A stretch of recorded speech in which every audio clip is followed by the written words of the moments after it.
সকালে ঘুম থেকে উঠে বিছানায় বসে মনে মনে উচ্চারণ করুন এই সহজ ছোট্ট মন্ত্রটি। পূরণ হবে সকল মনস্কামনা, ধীরে ধীরে হবে আর্থিক উন্নতিও, জীবন থেকে কেটে যাবে সমস্ত বাধা বিপত্তি। এছাড়াও এই মন্ত্র জপের পাশাপাশি এমন কিছু কাজ রয়েছে যা ব্রহ্ম মুহূর্তে ভুলেও করবেন না। এতে ভগবান অত্যন্ত রুষ্ট হন এবং জীবনে নেমে আসে চরম দারিদ্রতা।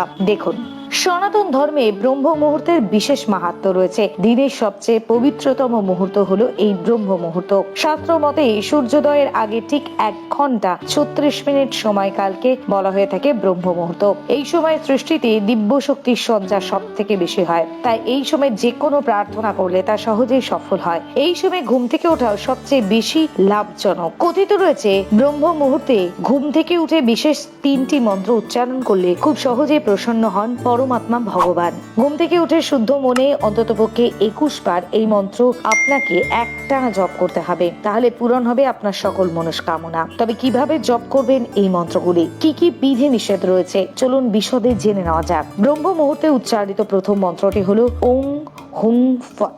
আপাত দৃষ্টিতে খুব সাধারণ এবং সহজ শুনতে লাগলেও এই 3টি শব্দের মধ্যে কতখানি মাহাত্ম্য রয়েছে তা জানলে রীতিমতো চমকে যাবেন আপনি। এই মন্ত্রের শুভ ফলাফল পেতে চাইলে ব্রহ্ম মুহূর্তে ঘুম থেকে উঠে পূর্ব দিকে মুখ করে বসুন এবং প্রথমেই আপনার ইষ্ট দেবতা অর্থাৎ যে দেবতা আপনি নিত্য পুজো করে থাকেন তার উদ্দেশ্যে ভক্তি ভরে প্রণাম জানান। এরপর বেশ কিছুক্ষণ ধ্যানস্থ অবস্থায় থেকে সম্পূর্ণ মনকে স্থির করুন, তারপর এই মন্ত্রটি জপ করুন। ব্রহ্ম মুহূর্তে যে দ্বিতীয় মন্ত্রটি উচ্চারণের কথা আমরা বলবো তা হলো ওম ভূর্ভুবস্বহা তৎসবিতুর্বরেণ্যম ভর্গো দেবস্য ধীমহি ধিয়ো যো না প্রচোদয়াৎ। অনেকের কাছেই এটা গায়ত্রী মন্ত্র হিসেবে পরিচিত। ব্রহ্ম মুহূর্তে অন্ততপক্ষে 21 বার এই মন্ত্র জপ করলে যে কোনো দুর্ঘটনা অকাল মৃত্যুর হাত থেকে রেহাই পাওয়া যায়। তবে অবশ্যই মন্ত্র জপ করার সময় মনে কোনো নেতিবাচক চিন্তা আনা চলবে না। শাস্ত্রে ব্রহ্ম মুহূর্তে যে তৃতীয় মন্ত্রটি জপ করার কথা বলা হয়েছে তা হলো ওম ভাস্করায় নমঃ। এটি সূর্যদেবের একটা বিশেষ মন্ত্র যা প্রতিদিন সকালে ঘুম থেকে উঠে জপ করলে শরীর দীপ্তিমান হয়, মন থেকে প্রসন্ন, জীবন থেকে আর্থিক সমস্যা অথবা মানসিক অবসাদ দূর করতে প্রতিদিন এই মন্ত্র জপ করুন। এই মন্ত্র জপের পাশাপাশি এমন কিছু কাজ রয়েছে যা ব্রহ্ম মুহূর্তে করা উচিত নয়। মনে করা হয় কাজগুলি করলে কখনো আর্থিক উন্নতি হয় না, সংসারেই দারিদ্রতা লেগে থাকে।